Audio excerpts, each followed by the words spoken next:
नमस्कार विद्यार्थी मित्रांनो, स्वागत आहे तुमचं SK MPSC अकॅडमी या आपल्या यूट्यूब चॅनलमध्ये। आज दिनांक 16 ऑक्टोबर 2023 वार आहे सोमवार। तुमच्यासाठी घेऊन आलो आहे संपूर्ण वृत्तपत्र विश्लेषण। तर आजच्या या अंकामध्ये आपण भूमध्य महासागर या संबंधी माहिती घेणार आहोत आणि त्याचबरोबर जो काही समृद्धी महामार्ग आहे त्या समृद्धी महामार्गाची ही क्वेश्चनच्या माध्यमातून या ठिकाणी आपण ओळख करून घेण्याचा प्रयत्न करणार आहोत। चला तर जी काही आजची आपली डिस्कशन आहे तिला या ठिकाणी आपण आता सुरुवात करूया। तर या ठिकाणी जो पहिला आपली न्यूज आहे किंवा आपला जो पहिला क्वेश्चन आहे तो क्वेश्चन अगोदर पाहूया। इस्रायल या देशाला कोणता समुद्र किनारा लागला आहे, अशा प्रकारचा आपला क्वेश्चन आहे। तर या ठिकाणी जी न्यूज आहे ती न्यूज आपल्यासाठी महत्त्वाची आहे। उत्तर गाझामधून हजारोचे स्थलांतरण। इस्रायल देश आणि हमास या दहशतवादी संघटनेदरम्यान सध्याच्या घडीला युद्ध सुरू आहे। या ठिकाणी जी काही गाझा पट्टी आपल्याला दिसत आहे या पट्टीवरती इस्रायलकडून मोठ्या प्रमाणावर बॉम्ब हल्ले केले जात आहेत।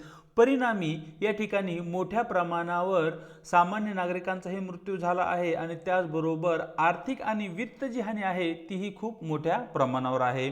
मग या ठिकाणी इस्रायल संदर्भात जे काही MCQ क्वेश्चन आहे ते सर्वचे सर्व क्वेश्चन आपण प्रत्येक दिवशी पाहत आहोत। मागच्या काही दिवसापासून तशा प्रकारची आपण सुरुवात केली आहे। तर आजच्या जो काही क्वेश्चन आहे तो क्वेश्चन असा आहे की इस्रायल या देशाला कोणता समुद्र किनारा लागतो। तर सर्वप्रथम या ठिकाणी जो काही इस्रायलचा मॅप आहे तो मॅप आपल्यासाठी महत्त्वाचा आहे। या ठिकाणी लेक टेब्रिस आहे। त्यानंतर या ठिकाणी तुम्ही डेड सी किंवा ज्याला की आपण मृत समुद्र म्हणतो तो समुद्र पाहू शकतो।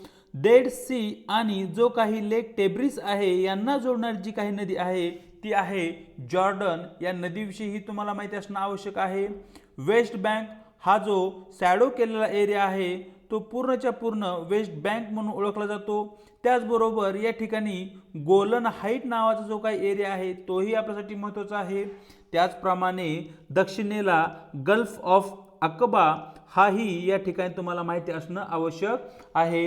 गाझा ट्रिप जी आहे ज्या ठिकाणी जो संघर्ष चालू आहे ती भूमध्य सागर आणि इस्रायल या देशाच्या दरम्यान असलेली दिसते आणि या ठिकाणी लेबनान पासून जो काही समुद्र किनारा इस्रायल या देशाला लाभला आहे तो आहे मेडिटेरियन सीचा समुद्र किनारा, ज्याला की आपण भूमध्य सागर असे म्हणतो। तर या ठिकाणी जो काही आपला क्वेश्चन आहे तो क्वेश्चन असा होता की इस्रायल या देशाला कोणता समुद्र किनारा लागतो। तर या ठिकाणी पर्याय ए होता भूमध्य सागर, पर्याय बी होता लाल सागर, पर्याय सी आहे पर्शियन समुद्र आणि पर्याय डी आहे अटलांटिक महासागर।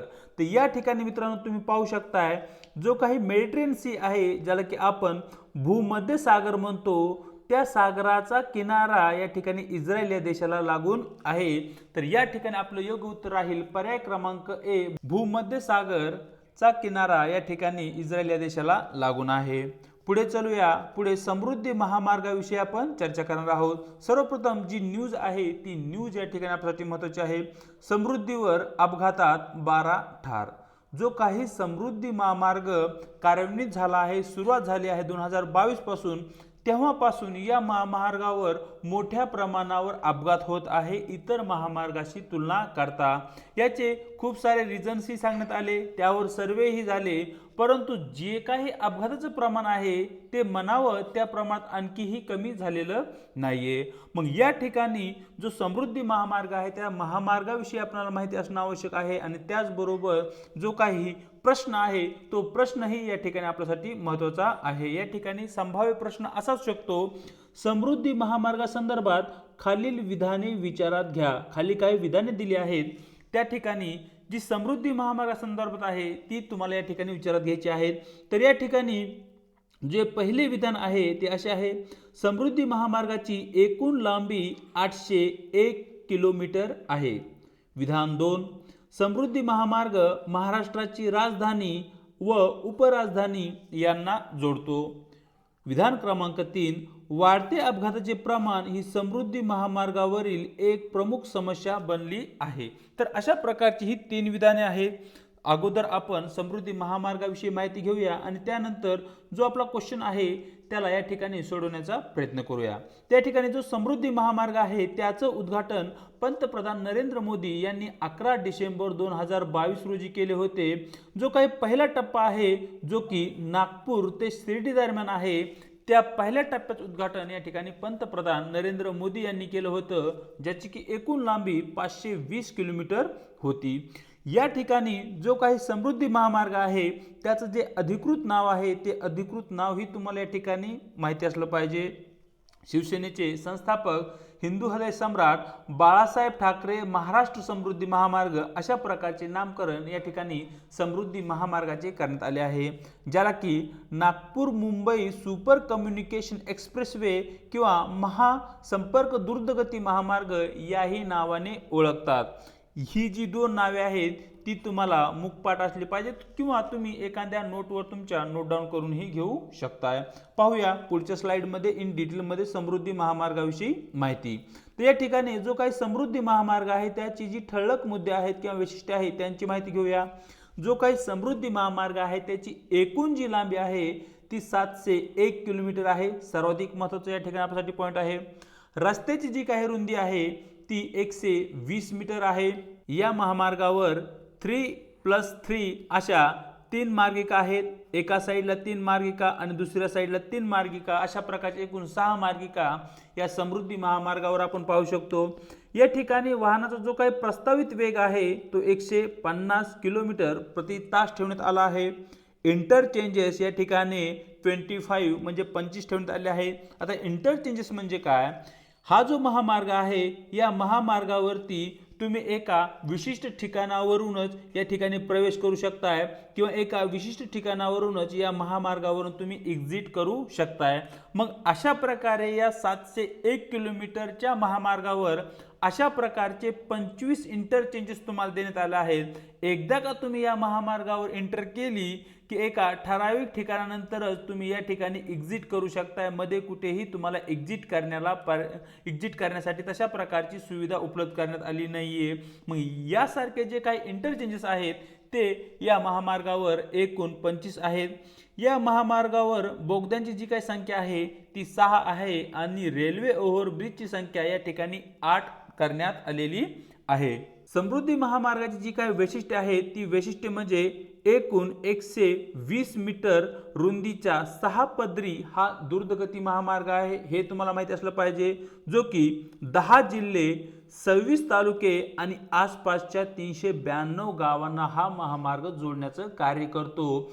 या ठिकाणी जी काही नागपूर आणि मुंबई, महाराष्ट्राची राजधानी मुंबई आणि महाराष्ट्राची उपराजधानी नागपूर यांच्यातील जे काही अंतर आहे ते आता फक्त 8 तासावरती आले आहे। म्हणजे 8 तासामध्ये मुंबई ते नागपूर हे अंतर कापलं जाऊ शकतं।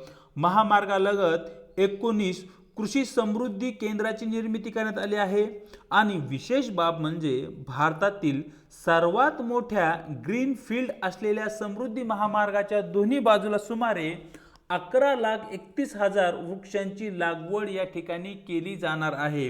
हा भारताचा सर्वात मोठा ग्रीन फील्ड महामार्ग आहे। हा जो पॉइंट आहे तो तुम्हाला या ठिकाणी लक्षात ठेवायचा आहे। या महामार्गावर प्रत्येकी 5 किमी अंतरावर CCTV कॅमेरे आणि विनामूल्य दूरध्वनी सेवा पुरवण्यात आली आहे। म्हणजे या ठिकाणी जर एखादा चुकीचा अपघात झाला असेल तर त्या ठिकाणी त्या अपघातग्रस्त रुग्णांना किंवा अपघातग्रस्त व्यक्तींना वेळीच वैद्यकीय सुविधा भेटाव्या, त्याचबरोबर जे काही प्रवासी आहेत, ड्रायव्हर्स आहेत यांच्यावर चांगल्या प्रकारचं नियंत्रण राहावं यासाठी CCTV कॅमेरे प्रत्येक 5 किलोमीटरवरती या ठिकाणी इन्स्टॉल करण्यात आलेले आहेत। जो काही समृद्धी महामार्ग आहे तो महाराष्ट्रातील प्रमुख जी काही पर्यटन स्थळे आहेत त्यांना या ठिकाणी जोडण्याचं कार्य करतो, ज्यामध्ये ऐतिहासिक पर्यटन स्थळे असतील, व्याघ्र प्रकल्प असतील, त्याचबरोबर संग्रहालय, प्रेक्षणीय स्थळे अशी जी महत्त्वाची पर्यटन स्थळे आपल्या महाराष्ट्रात आहेत त्या महाराष्ट्रातील पर्यटन स्थळांना जोडण्याचं कार्य या ठिकाणी समृद्धी महामार्गाकडून केलं जाईल। त्याचबरोबर जे काही अलीकडील काळामध्ये विजेवर चालणाऱ्या वाहनांची संख्या वाढत आहे ती संख्या लक्षात घेऊन या महामार्गावर चार्जिंग स्टेशन ही या ठिकाणी निर्माण करण्यात आले आहेत, ज्या ठिकाणी तुम्हाला 338.47 मेगावॅट इतक्या प्रमाणात विजेच्या दाबाचा पुरवठा या ठिकाणी केला जाणार आहे। आणि त्याचबरोबर या महामार्गाच्या अवतीभोवती सौर ऊर्जा प्रकल्पही इस्टॅब्लिश केले जाणार आहेत। म्हणजे जी काही नवीकरणीय ऊर्जा आहे ती ऊर्जा ही या महामार्गाच्या लगतच आता निर्माण केली जाणार आहे, ज्यामुळे जे काही आपलं पर्यावरण आहे त्या पर्यावरणाचं संवर्धन करण्यासाठी एक मोठी मदत या ठिकाणी होऊ शकते। उत्तम म्हणजे ज्या काही डिजिटल सेवा आहेत त्या डिजिटल सेवा या द्रुतगती महामार्गाबरोबरच तुम्हाला प्रोव्हाइड करण्यात येणार आहेत, ज्यामध्ये ऑप्टिकल फायबर केबल्स, त्याचबरोबर गॅस पाईपलाईन्स, वीज वाहक तारा आणि इतरही सुविधा केंद्रे या महामार्गाच्या अवती किंवा या महामार्गाभोवती या ठिकाणी नियोजित करण्यात आलेली आहेत। म्हणजे हा जो महामार्ग आहे तो अशा प्रकारे जाईल आणि या ठिकाणी गॅस पाईपलाईन ही या महामार्गालगतच इस्टॅब्लिश केली जाणार आहेत। त्याचबरोबर वीज वाहक तारा आणि विशेष म्हणजे येणाऱ्या काळामध्ये हा जो महामार्ग आहे मुंबई ते नागपूर या ठिकाणी बुलेट ट्रेन ही प्रस्तावित करण्याचं सरकारच्या विचाराधीन असलेलं आपल्याला दिसतं। अशा प्रकारे या ठिकाणी जो काही समृद्धी महामार्ग आहे त्याची या ठिकाणी आपण चर्चा केली। आता जो काही आपला प्रश्न आहे तो प्रश्न पुन्हा एकदा आपण पाहूया। समृद्धी महामार्गासंदर्भात खालील विधाने विचारात घ्या। तर या ठिकाणी विधान क्रमांक 1 आहे, समृद्धी महामार्गाची एकूण लांबी 801 किलोमीटर आहे।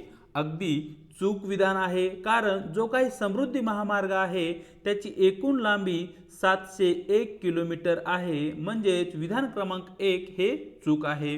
विधान क्रमांक 2, समृद्धी महामार्ग महाराष्ट्राची राजधानी आणि व उपराजधानी यांना जोडतो। अगदी बरोबर विधान आहे। महाराष्ट्राची राजधानी आहे मुंबई आणि महाराष्ट्राची जी उपराजधानी आहे ती आहे नागपूर, म्हणजेच मुंबई आणि नागपूर यांना जोडण्याचे कार्य समृद्धी महामार्ग करतो।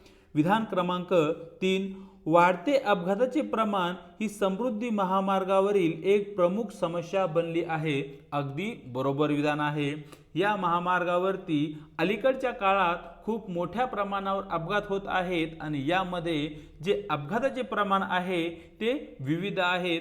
परिणामी या ठिकाणी या महामार्गावर अपघात ही एक प्रमुख समस्या बनली आहे। म्हणजे या ठिकाणी जे काही आपले योग्य उत्तर आहे ते आहे पर्याय क्रमांक बी, केवळ विधान 2 आणि 3 बरोबर। विधान क्रमांक 1 या ठिकाणी चूक असल्या कारणाने केवळ विधान 2 आणि विधान क्रमांक 3 या ठिकाणी बरोबर आहे।